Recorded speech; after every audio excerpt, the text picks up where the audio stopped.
phone off. That's never happened before. He's telling me what I'm supposed to be doing. Okay. We're going to go ahead and get started without delay because I really appreciate you folks all coming out. Everybody was here on time, you know, and it's much appreciated. So, you guys okay over there? All right, all right. Well, welcome, greetings, welcome. On behalf of the Museum of History, the museum board, our staff, and our executive director, Julie Emig, welcome. Thank you. Thank you all for being here. We're honored. I see a lot of familiar faces out here, so I'm really excited about that. At this time, do we have any elected officials in the building? Well, some of y'all need to be running for office. We need you. I'd like to take this time to have a special thank you to our live stream sponsor, WGOT, Bloomington Normals, Public Media, part of the NPR network. Again, welcome. Our mission is to preserve, educate, and collaborate in telling the rich stories of McLean County. And not only that, not just the people of McLean County, not just African Americans, but all people of McLean County. Founded in 1892, the McLean County Museum of History is part of the McLean County Historical Society, which is an Illinois 501c3 nonprofit corporation. Approximately 70% of our funding comes from private donations. Since its earliest days in the 19th century, community support has been critical to the museum's continued existence. Okay? If you're not already a member, consider joining in support of preservation of history, local history in McLean County today. They can help you out at the front desk. So that's our little housekeeping. There's restrooms in the lower level if you need them as well. A little background on the Bloomington Normal Black History Project. The Bloomington Normal Black History Project was founded in 1982, and its collection spanned the 19th and 20th centuries. Of course, 19th century there. The collection contains photographs, portraits, booklets, articles, photocopies related to clubs, organizations, churches, and the local black community, and also a rich history of oral history collection in our archives. I think to date, we're almost at 100 recorded oral histories, thanks to these folks here and others in the community. At this time, I'm going to ask Miss Elaine Hill to bless us with the singing of the Negro National Anthem.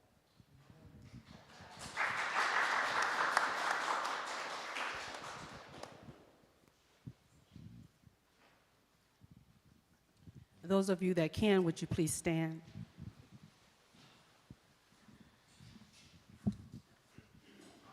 The song was written by and words by James W. Johnson in 1899, music put by John R. Johnson, his brother, and when it was written, he said it brought tears to his eyes. I don't want to make you cry, but I hope I take you back on a historical journey right now.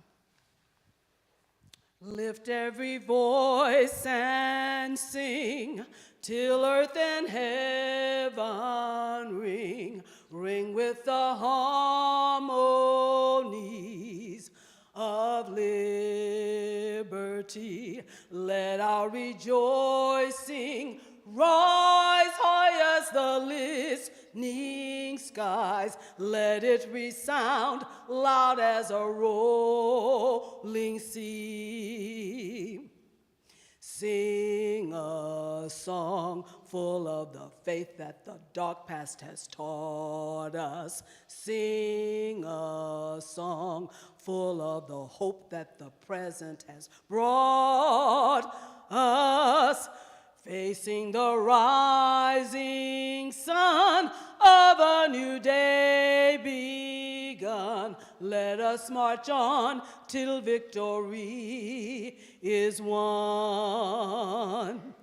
Stony the road we trod, bitter the chastening rod, felt in the days when hope unborn had died, yet with a steady beat have not our weary feet come to the place for which our fathers sighed.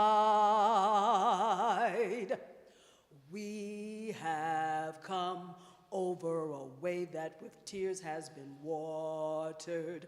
We have come treading our path through the blood of the slaughtered.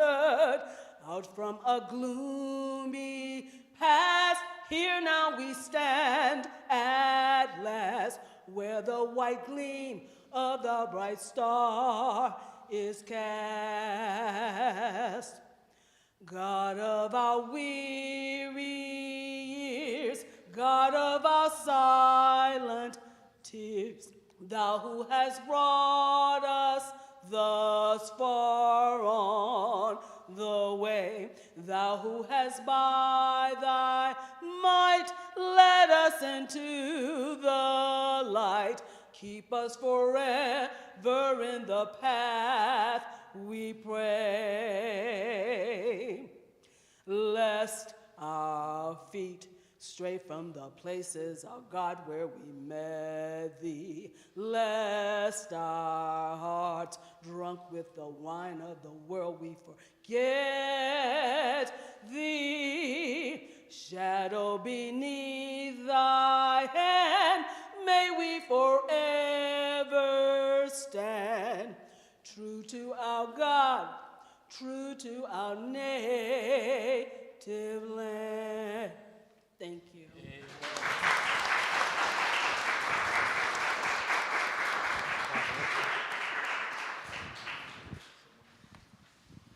Thank you, Ms. Elaine. Whew.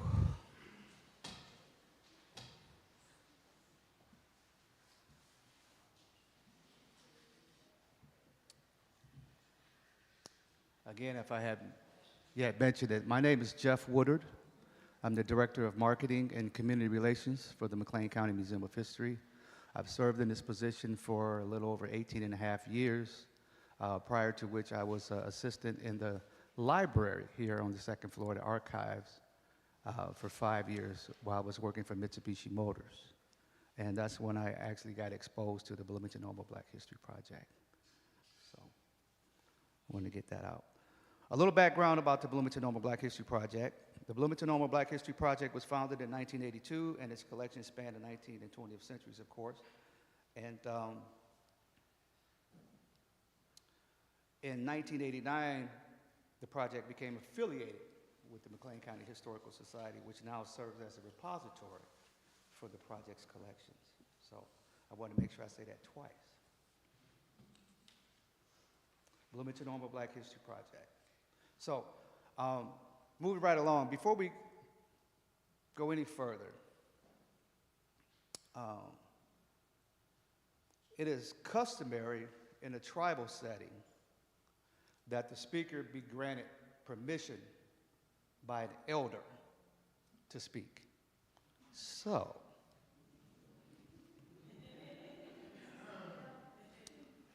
ladies and gentlemen, this is Mrs. Elvina Matthews. She's going to have a birthday coming up, and I won't even talk about that. But Mrs. Matthews, may I speak here today? May I speak here today? Yes. Thank you so much.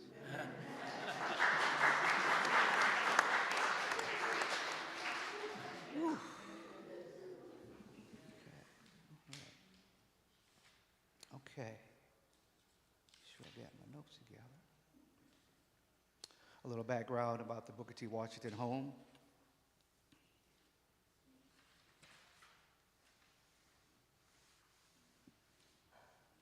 Give me a second here.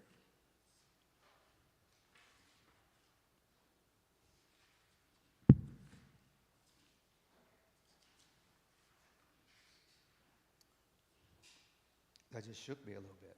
Okay. Bear with me, folks. Pray for me, as they say. It was founded in 1918 as the home for colored children. Anybody remember that? And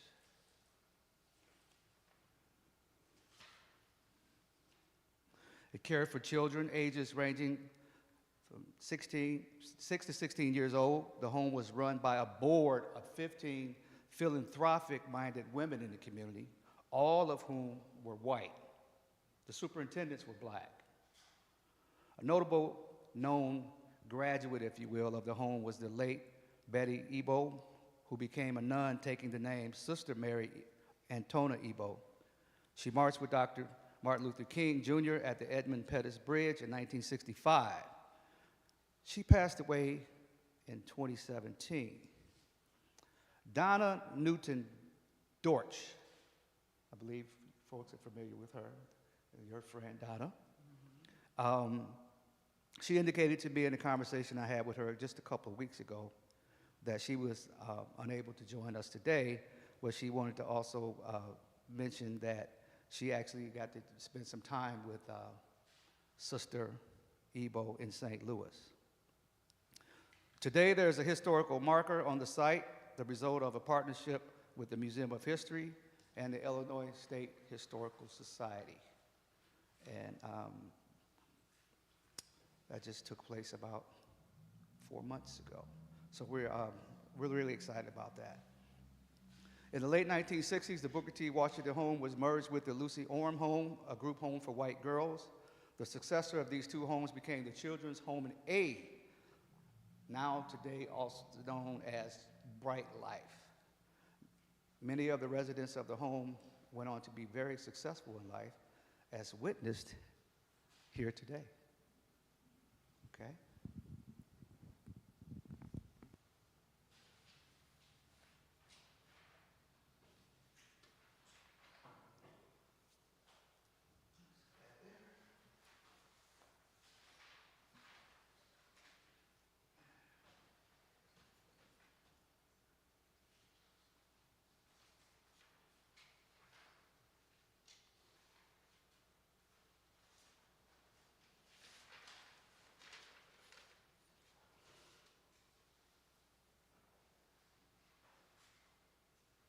Can everyone hear me okay? Thank you. I know a lot to share here with doing our housekeeping. As they say, we had to pay the bills. So, the Bloomington Normal Black History Project now would like to present to you the first of 2 panel discussions with longtime residents of McLean County, neighbors and friends, the Booker T. Washington home. With me today, I have 3 individuals who were generous enough and loving enough to share their stories with us today. And starting on my left, I'm going to introduce you to them. You tell us your name and where you're from. My name is Bruce. My name is Bruce Thornton. Many of you may remember me as Bruce Holland when I was in the home, but I'm Bruce Thornton. I live here in Bloomington. I've been in Bloomington ever since I was 9 years old. That's when I came to Booker T. Washington Children's Home. Thank you. My name is Stephanie Moore, and I was born and raised in Bloomington. Thank you. Sir? I'm Pastor John Brown. I am from Bloomington home. I didn't grow up at home. I grew up next door to the home. I was born next to the home. Okay, thank you. Again, we're going to go from left to right. Bruce, can you talk about how you came to live at the home? Do you remember? Yeah, I remember coming to Booker T. when I was 9 years old. Unfortunately, I don't remember much about my childhood before that. But from 9 to age 16 or 17, Booker T. Washington Children's Home was my home. There with a lot of brothers and sisters, like the sister right here. Yes, sir. next to me. Yes, sir. Okay. And you, Ms. Moore, do you remember how you came? Yeah, my mom took me and my sister Terry there. I was 7 and Terry was 6. And I stayed until I graduated from high school, which at the time I was 18. Thank you. Reverend John, can you share with us, at that time, what do you remember about the neighborhood? Well, what I remember about the neighborhood, there was a lot of young people over there, and I went over and played with them. Every day we played basketball. I learned a lot of different things from them. Basketball, football. I learned a lot of things from my family, and they were part of my family because we went to school together. I had some. We fought together. We laughed together, but we were family. That's what family do. Now, can you share with us where you live and I live right next door to the home. I lived on the west side, but then my father built a house on the corner, catty corner, to the home, and we stayed there from 12 years old on. And your father was a plumber, right? Yeah, Henry L. Brown. Henry L. Brown, thank you. Yeah. Thank you. Wow. Well, back to the 50s. Bruce, what was it like living at the home? More specifically, maybe if you can share with the audience rituals, what the meals were like, schooling, discipline, that sort of thing. Well, being a 9-year-old, we, of course, had rules like everybody else. Get up in the morning, make your bed, wash your face and hands, brush your teeth, get downstairs to eat. You know, as quickly as possible because there was more than one mouth that was going to be fed that morning, so you need to get down there. Yeah. Get done, go back up, wash your hands, brush your teeth, get ready for school. Sounded regimented. Hey, if you wanted to, you had to keep in step. You had to stay up with the bigger. I was the baby, so I had to learn to catch up. All right. Anything about that strikes you as being different, or maybe something that you liked about the food? Well, back then, which I try to instill in my children, you ate what was put in front of you. You don't say, I don't like that, I don't like this. Yeah. If you wanted to eat, there it was. And there was a cook they had cooks that would come in, you know, throughout the years, various cooks, they had a job coming to the home and cooking. And for the most part, I mean, the food was very good. Remember those Saturday morning afternoons of fried bologna sandwiches? Throw a little mayonnaise on them, ready to go. Okay. I really appreciate you sharing that. You ate what was put before you. That's right. Yeah, not some person going, one of the family members go to McDonald's and the other one to Wendy's. Okay. Right. Schooling? Where'd you go to school? Went to Irving Grade School, Okay. and we walked to school.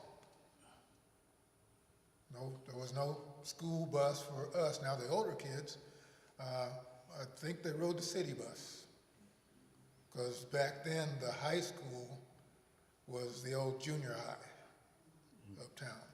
So I know they rode the city bus quite a bit to get up there, but I went to Irving Elementary and walked. Didn't matter if it was rain, sun, snow, you walk. Yeah. Okay, all right. So you had your schedule, you had your chores. I'm just wondering about the level of discipline you had to have in the home. Well, it was there. Okay. We had Mrs. you know, Washington laughing. Yeah. well, it was what it was. Our house parents, when I was there, were Mr. and Miss Green. And Mr. Green, Okay. Maddie and Louis Green, Mr. Green, if he said, y'all come downstairs, you know, Mr. Green meant business. We didn't just go downstairs just to get your exercise going up and down the steps. I remember an incident, Stephanie was talking earlier about the garden, okay? Down a couple of plants, houses, there was a garden, and we were told, Yes, sir. don't play in that garden. I don't want y'all playing in the garden. You go down, you do the work you're supposed to do, don't play. So we would play in the garden occasionally. But one day, I was not playing in the garden that day. And Mr. Green said, Bruce. I said, yes, sir. He says, go down and tell them kids to come out of that garden. I went down, I said, Mr. Green said, y'all better come out of that garden. So we get back up to the home, come in the door. Mr. Green is downstairs waiting. He says, come on down here. Mm-hmm. So we were slick. We put on 2 pair of pants. Okay? So we get downstairs. As soon as we stepped up that bottom step, the first thing Mr. Green said, take off them pants.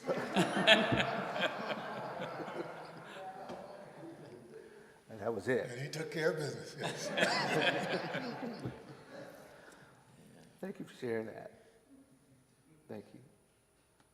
Ms. Moore, for you, same question. What was it like living at the home, the rituals?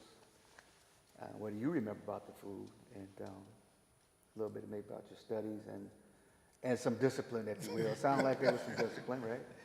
Well, the girls didn't have to go through that kind of discipline. We were put on punishment. So that means upstairs for usually a week. So you go to school and you come home and you go upstairs. You come downstairs and you eat your dinner and you go back upstairs. You go to church and you go upstairs. So we learned how to make the most of being upstairs. And somebody had gotten, I think it was called Susie Bake Oven.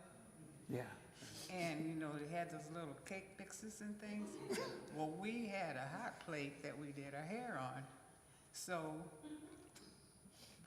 after dinner, everybody got settled. We decided we was going to make some cakes. Not realizing we can smell it all through the house.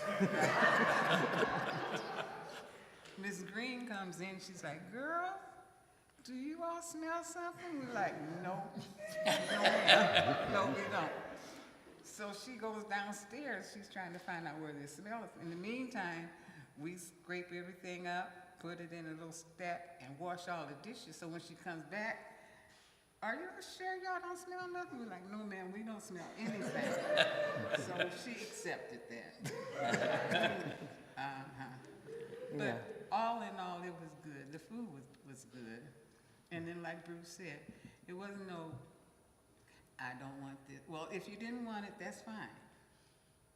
But then that was your meal until the time for the next meal. Mm-hmm. So if you didn't want all of it, you could pick out what you liked of the meal. But wasn't no 4 or 5 things being cooked for 4 or 5 people. It was one meal for everybody. Okay. Just really organized. Yeah. You see what she did there? She went right to the discipline part. I love it. Schooling for you, what your experience, what do you remember about going to school? I know you, in your interview with me, you said the kids were known as the The home kids. Yeah, that's what we were. tell us about the home kids in the school. Well, How'd you guys fare? that was it. We were the home kids. When we left the home, we were the home kids. We presented a united front. Touch this one, you got to touch the rest of the home kids. Yes, ma'am. At the house, it might have been a different story, okay? But all in all, we got along with just about everybody, and just about everybody got along with us. One thing, if they didn't get along with us, they couldn't come over to the playground. And our playground was like being at a park. So everybody was halfway nice, because they wanted to be able to come over there. Oh, that makes sense. Yeah. Yeah. See, we had the slide, we had the sandbox, let me go by, and then we had horseshoe pitch, we had a full court basketball court, we had a swing set with the regular swing, and then with the things they use in the circus, the round things that you could do, we had the jungle gym, and it was connected with one bar, so that was the tightrope bar. Nobody walked it, but Yeah. Yes. so if you didn't act right, then you couldn't come on the playground. Okay. Okay. That also brings me to what you just said about how you stuck together. I got a sense that it was. Well, first, let me do this. I'll get back to you, but I'll jump back over to you. And first, let me do this. Describe the physical environment. What was it like inside the home? Well, the home 6 was beds, split. 4 beds? The and home is sleep- split. Okay. It's split. So the girls were on one side of the home. There's wall separating, and the boys were on the other side. You had steps on each side going up to the joining. Upstairs at the top of the steps was an apartment that ran to both sides, which was where the house parents stayed. So, there was no mistake. You couldn't mistakenly go to the other side. Okay. Okay. Yeah, right. Okay. Okay. And there was a basement, and there was a wash machine with those ringers ring out to them. Okay. And we did laundry. Okay. We did. So we learned. Yeah. So that was kind of like what you remember about the interior of the home.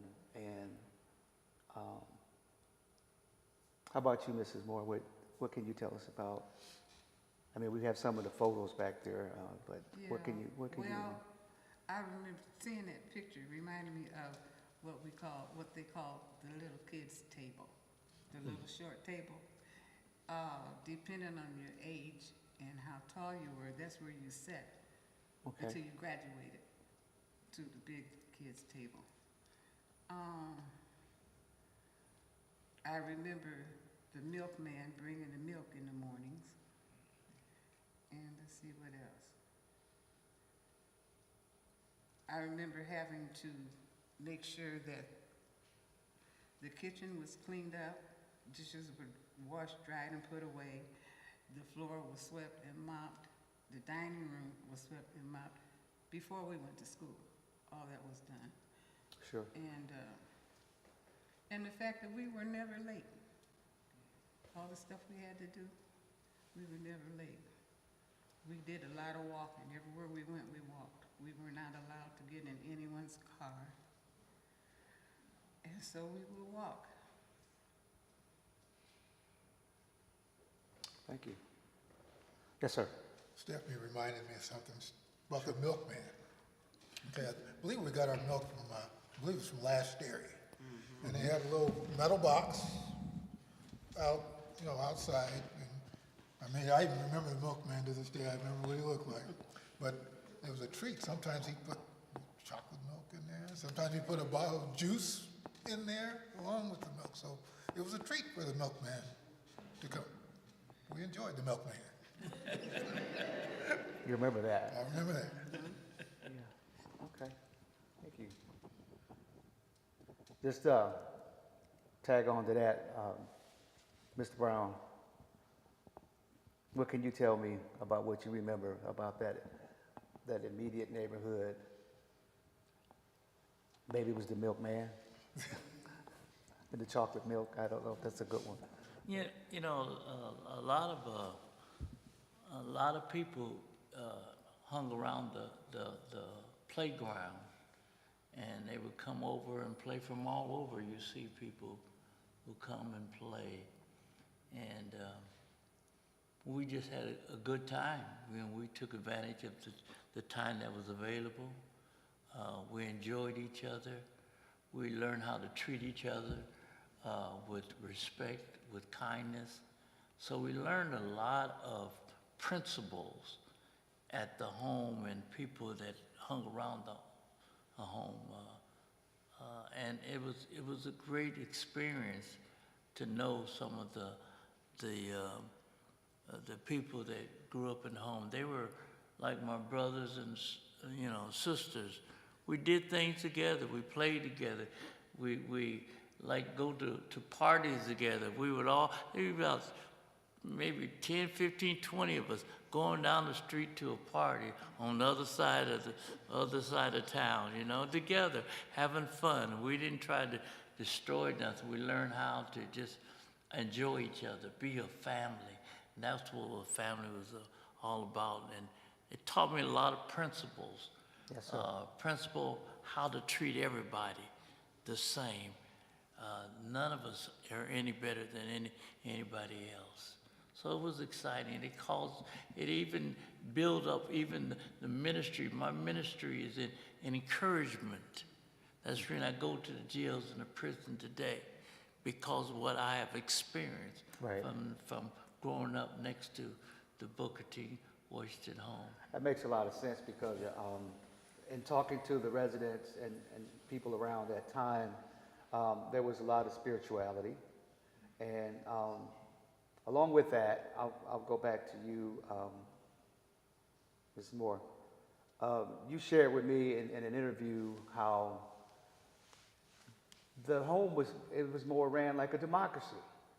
It was pretty democratic, and there was votes, right? If somebody wanted to do something or whatever, you guys would vote on it. And Yeah, because, well, you figure there was 24 children there.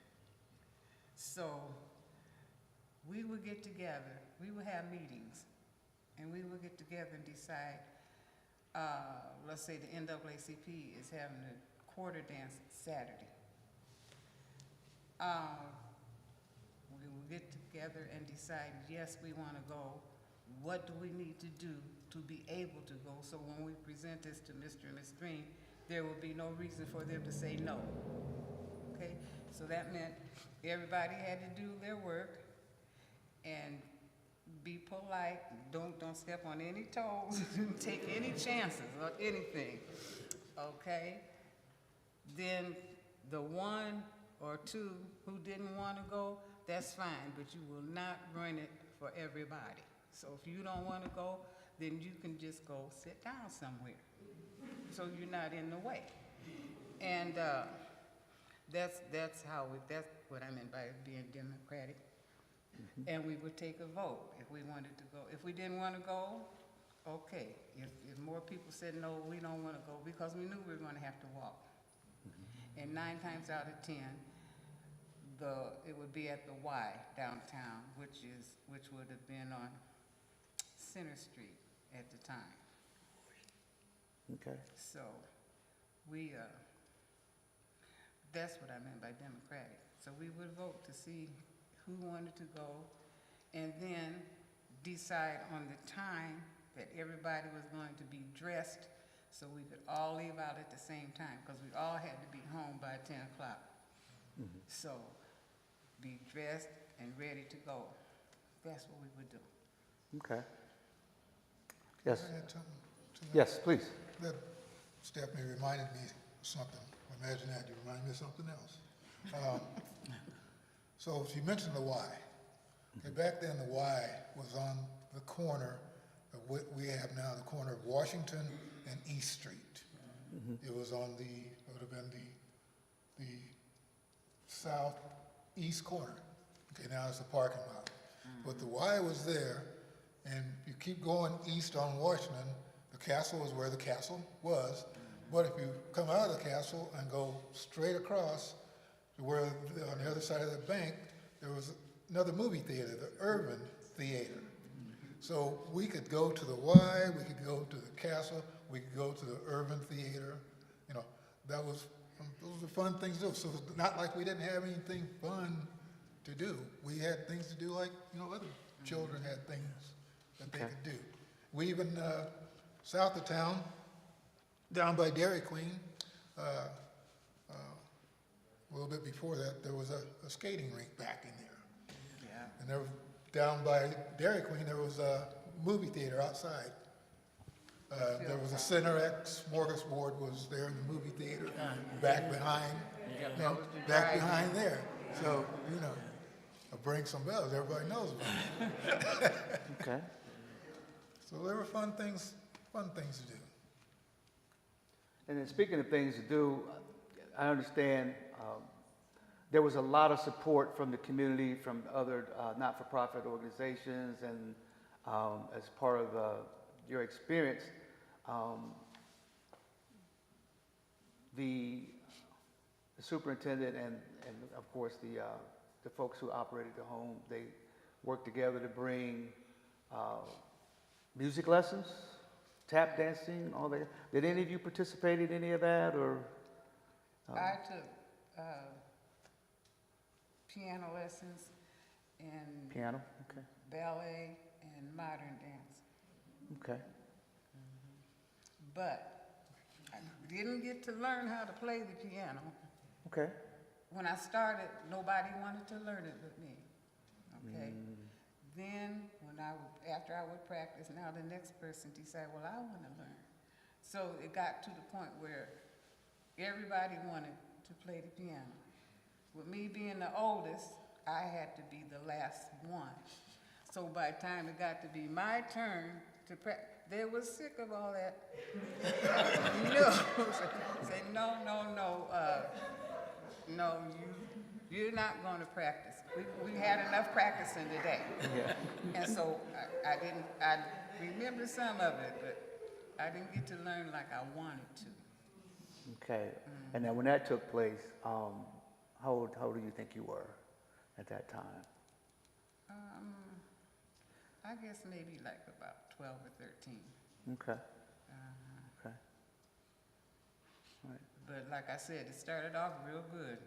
Nobody wanted to be bothered with the piano, but then they would hear me, and so I guess they said, okay, they can do that, but Okay. after about 5 people practicing, that was it, That no was more. it. Yes, sir. I think I was one of those that contributed to her saying no more. Yeah. Miss, I believe it's Helen Knight was her name. Helen Knight. She came in and taught us to play the piano. And her and her husband, they lived out in Lake Bloomington, because I would run into them later in life, but I remember my piano recital, all the hard work that I put in learning to play the piano. It took me almost 20 minutes to play something that should have took 1, because I was in slow motion pushing the keys, and I finally got through it. So you did piano as well. Yes. Any sports?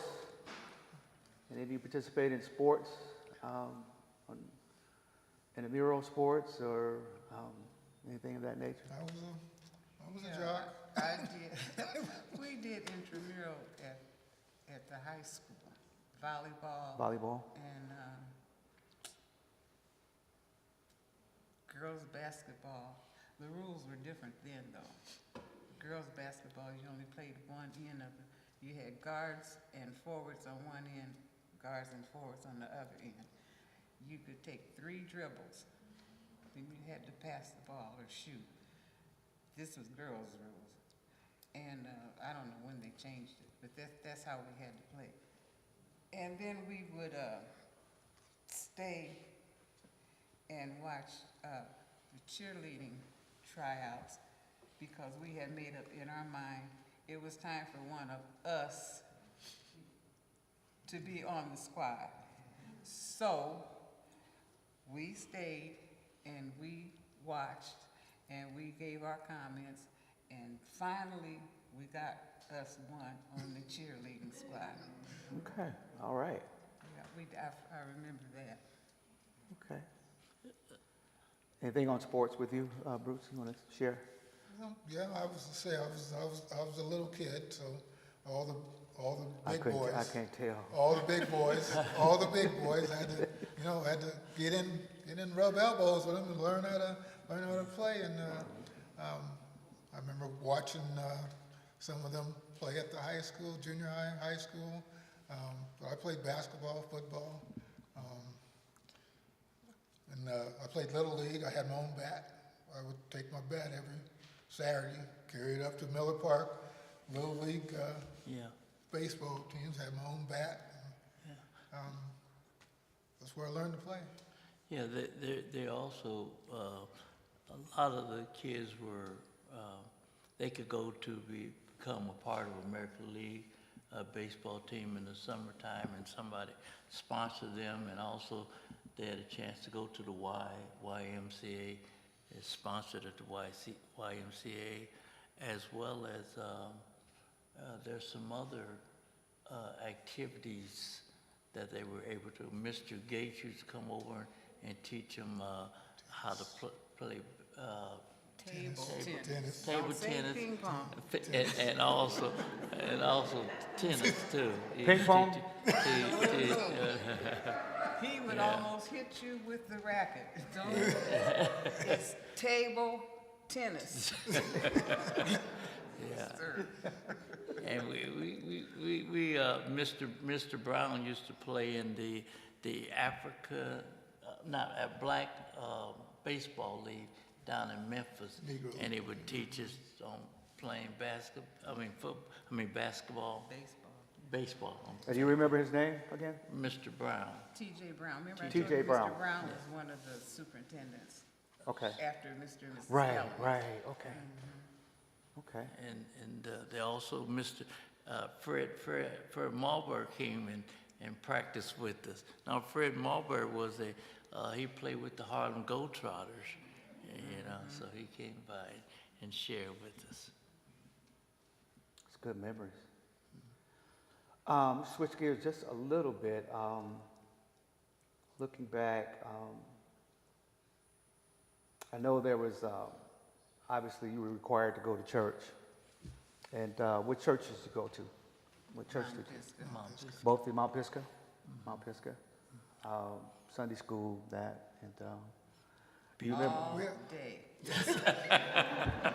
All Yeah, day. yeah. Sunday school, Do you remember? morning worship, go home and eat, come back for BTU. If they If there didn't was have a the three. program in the afternoon, you was back for that. If the church was going out of town, you was there for that all day. Sunday was church day. Yeah. Go ahead. Along that line, I believe it was Mr. Rhymes that started this with us.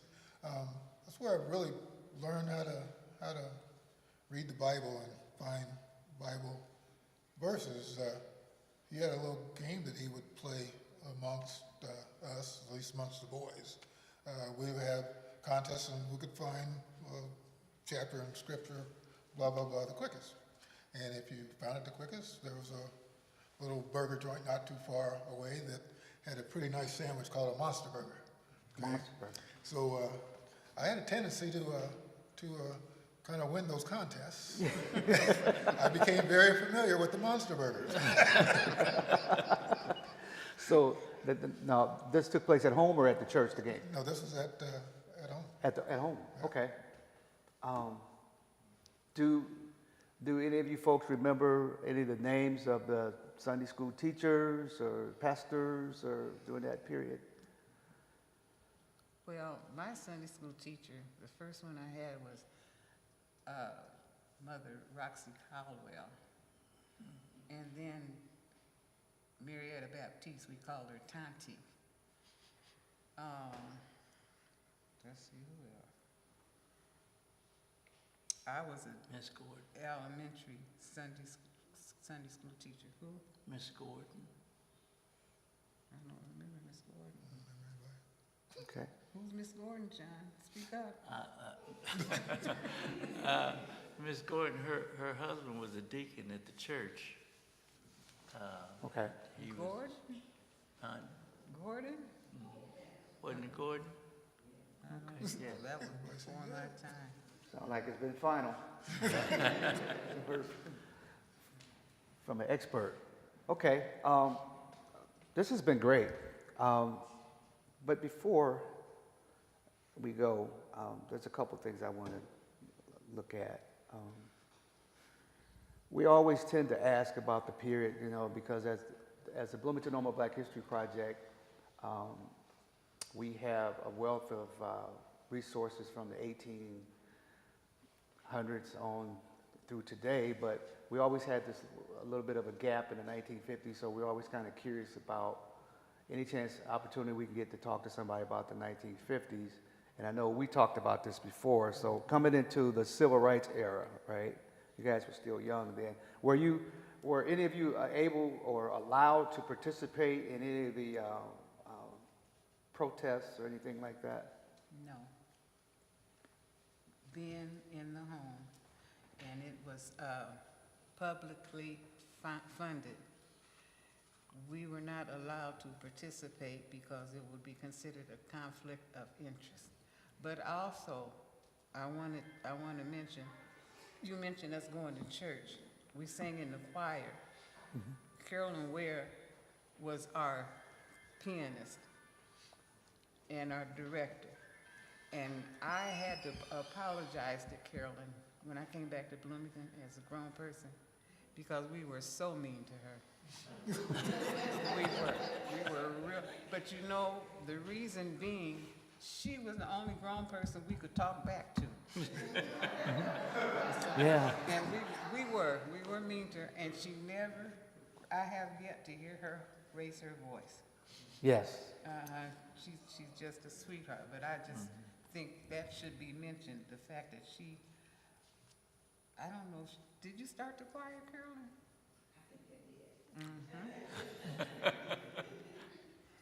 Yeah. There you go. And we sang, we had to sing. If we didn't sing loud enough, they stop it and start it over. We didn't have near microphone or nothing like it. They tell us if you were standing out on the corner, we could hear you downtown. So you're in the Lord's house, let us hear you here. All right. Now, obviously there was some challenges, right? Mm-hmm. There's always some challenges to that. And there was, I think, one time when you talked about the dances you would go to, the parties, Mr. Brown, and you told me about a story about a dance, and you weren't allowed to go, or maybe there was some kind of discrepancy between you and, was it the kids at the home? Was it Mr. Green or Mr. Calamese? That was Mr. Green, we shouldn't say that. We shouldn't put that on this.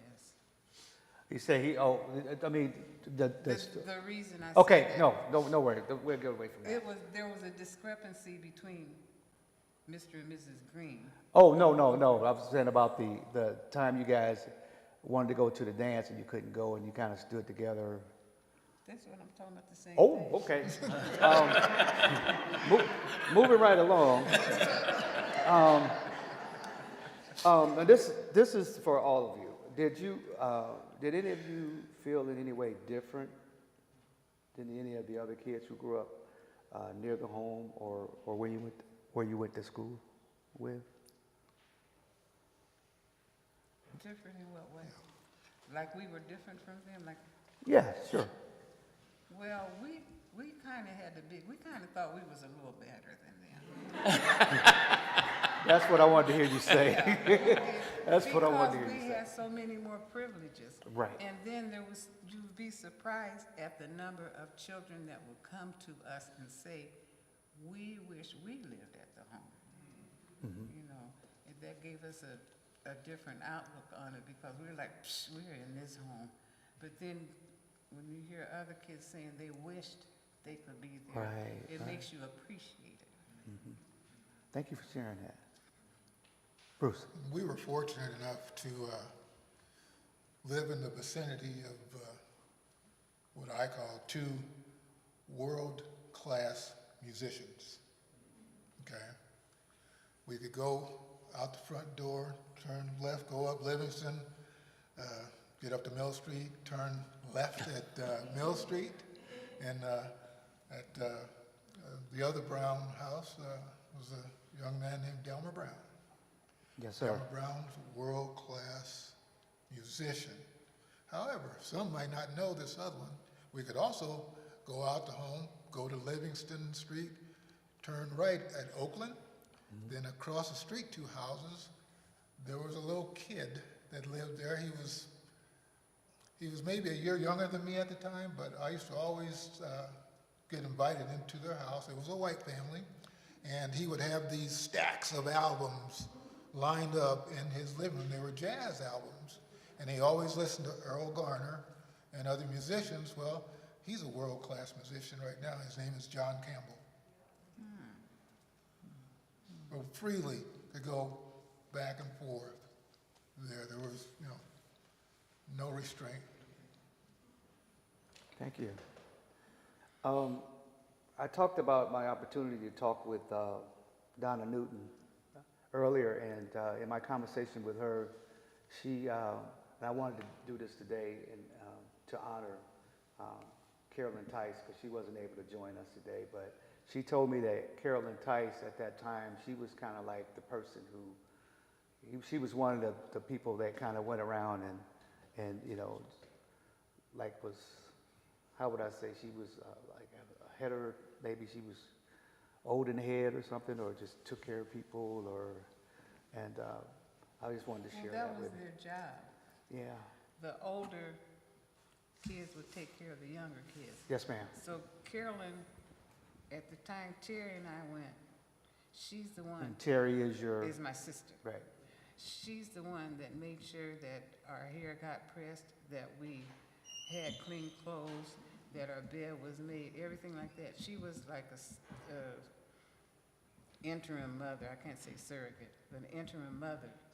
But each older child there had the responsibility of a younger child. Got it. And so when we got there, Carolyn was the oldest girl, so she kind of looked after everybody because most of the other ones were either leaving or had gone. So that's what Donna was talking about. I don't know how the boys handled it. Anything you like to add? I was the baby, so everybody told me what to do. Yeah. And you were the oldest when you left. Finally. After Carolyn left, yeah, I was the oldest girl. So then everybody, the younger ones came to me for just about everything. Like going to the bathroom at night, they were scared. Joyce, one of the girls, had nosebleeds, so at least 3 times a week, she would wake me up because her nose was bleeding. So I would have to get up and stop that. Dolores, I think she thought she was my child because she felt like she couldn't sleep nowhere but in my bed with me. And we had trundle beds. You know how big they are, about like that? But from the time I was in the 10th grade until I graduated, she slept with me every night. It was just like that was her bed. So, but that, I guess, I don't know what it was about me. They felt like I'm the one that they needed because all of them had older sisters. Okay.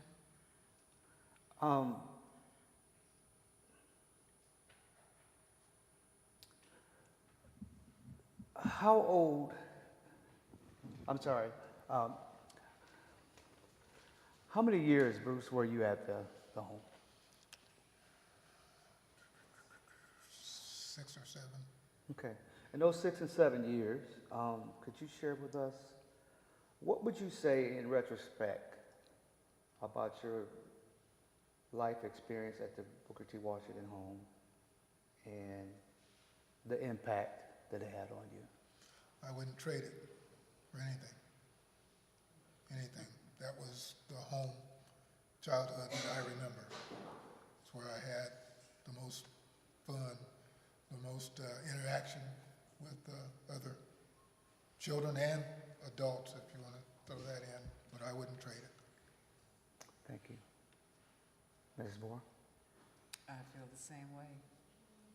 I'm grateful to have been, I call it a blessing. We have been very blessed being at that home. And I don't know anywhere I could have lived and lived a better life. Thank you. Welcome. Now, again, you know, we are immensely grateful that you came to share your story with us today. And we got started a little late because we wanted to make sure we had our technology together. So I'm not going to cheat you out of your time. So I want to offer you folks an opportunity, if you would, to share one memory or story that you would like to share with us. It could be anything. Oh, so was you waiting on me? Yes, sir. Still going left to right. Yes, sir. Well, I think Stephanie was probably, I know, probably she's already gone by then, but I pretty sure that I have the distinction of being the last child in this home before its doors closed. And That's all right. That's okay. Take your time.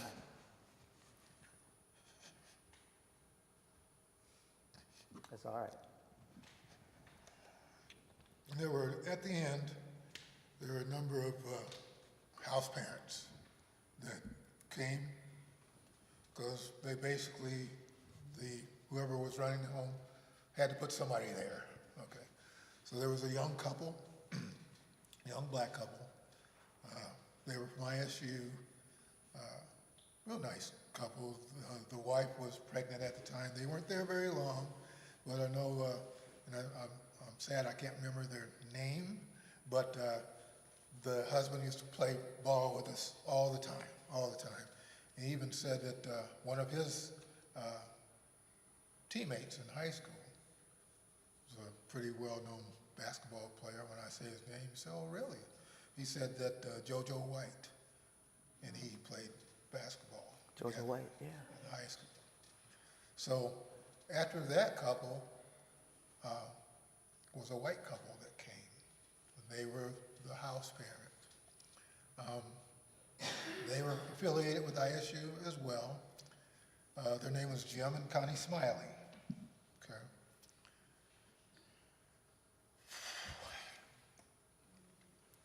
It's all right. And you can stop at any time. And if it wasn't for them, I wouldn't have had anywhere to go. So they took me in as their foster child, and I was able to finish high school. I stayed with them. I've had contact with them since then, but I stayed with them until I graduated from high school. I started college basically, and so like from age 17 on, I've been on my own. Wherever I went, I carried everything I had with me. Yes, Went sir. out of state to school, everything I had went with me. Yes, sir. Came back with me. So That experience, though, especially with Jim and Connie, I'm so indebted and grateful to them, and there was never an issue of color Yes, sir. portrayed by them, though people directed things at them and at me from time to time, which is, I'm not going to waste any time talking about that. But, No, we appreciate it. but as I said, so from the beginning when I was 9 to when I was, 15 and a half, 16, when the home closed, I'm indebted. Thank you so much. Thank you. Thank you.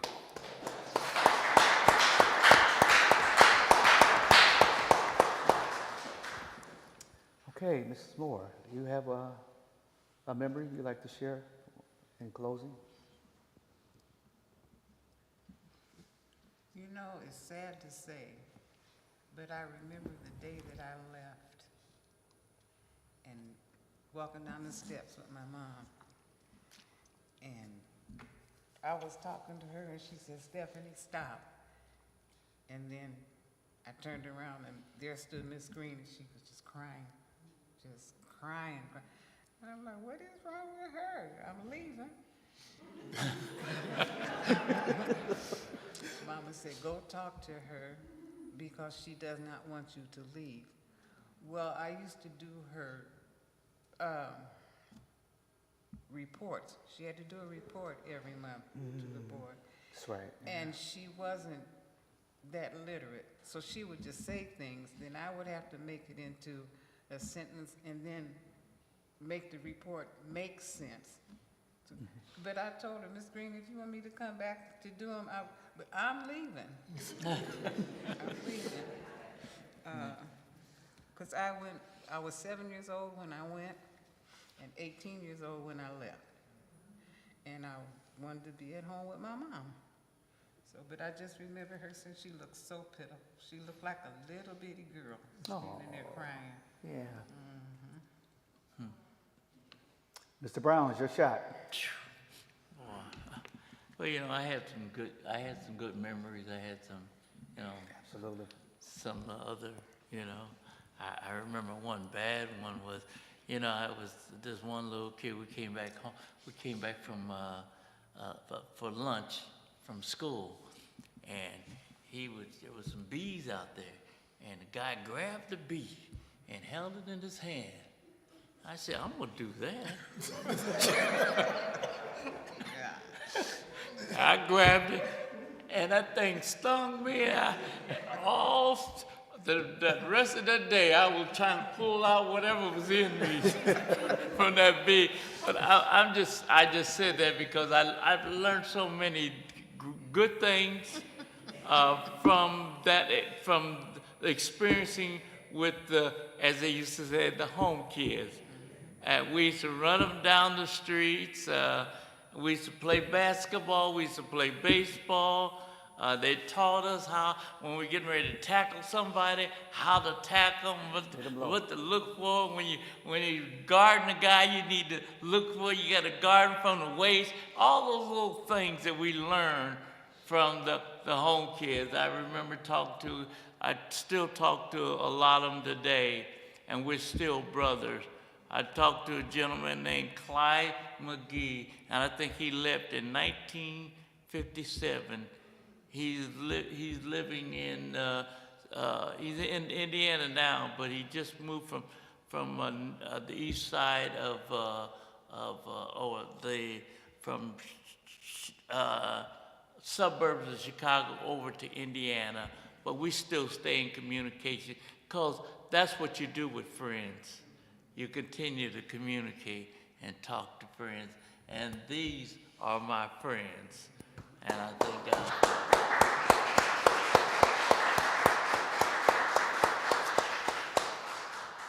Oh, thank you so much. Thank you.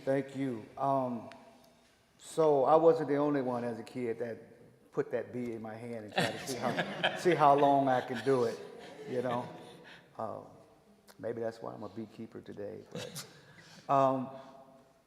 we want to thank everybody for coming out, but we especially First of all, I was going to say, I hope you guys are proud of yourselves, but I know you're proud of yourself, and you should be because, wow,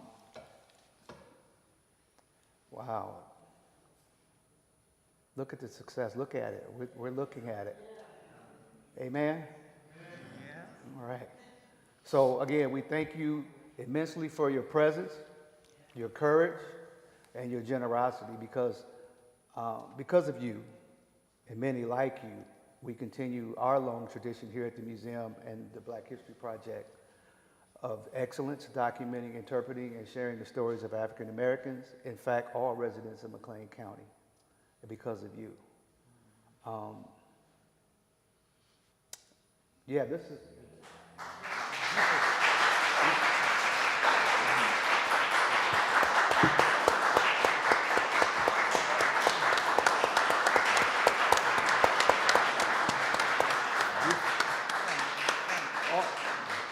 All of you folks here today are part of history. You made history today because we were talking earlier, and I think this is probably the first time that they talk among, she said in passing they would talk about and share stories, but this is the first time we've been able to get some folks together and just really spend some quality time together. We had a nice meal this morning. Yes, we did.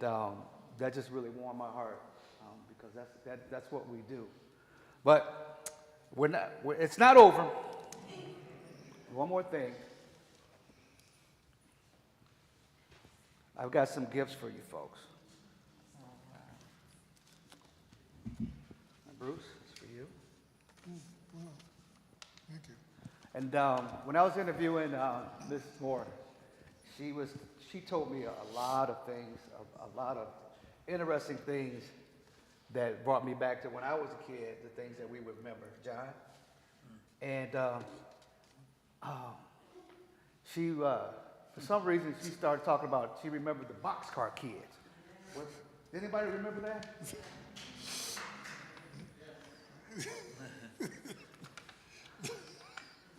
So for you, we got a gift section of The Boxcar Children by Gertrude Chandler Warren. Book 13 through 16. Thank you. Oh, Lordy. Thank you so much. We appreciate it. So, again, this is number one of two panel discussions. The next will be next week from 1 to 2:30. And we will have a discussion. We all played together, and it's based on our chairman, Andrew. Can you stand up?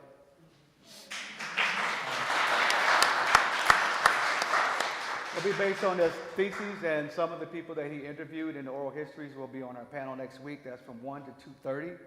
And then after that, we will have a jam session at Jazz Up Front downtown here in Bloomington at 3:30 with Gary Muhammad and the Jazz Session Band. So again, there's an African proverb, of course. If you want to go fast, do what? Go alone. And if you want to go far, go how? Together. If you want to go fast, go alone. If you want to go far, go together.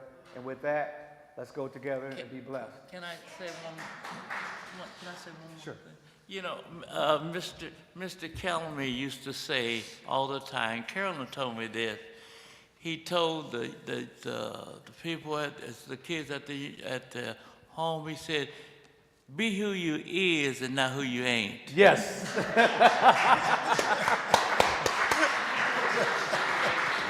Thank you, folks. And if you have time today, stick around. And if you haven't seen the Community in Conflict exhibit on the first floor, you have an opportunity to see the Santa suit that Merlin Kennedy wore in 1965, and in his protest working with the NAACP. And I was going to earlier recognize, of course, the officials that were in the room, and we didn't have any at the time, but we do now. This is Linda Foster, NAACP. Thank you.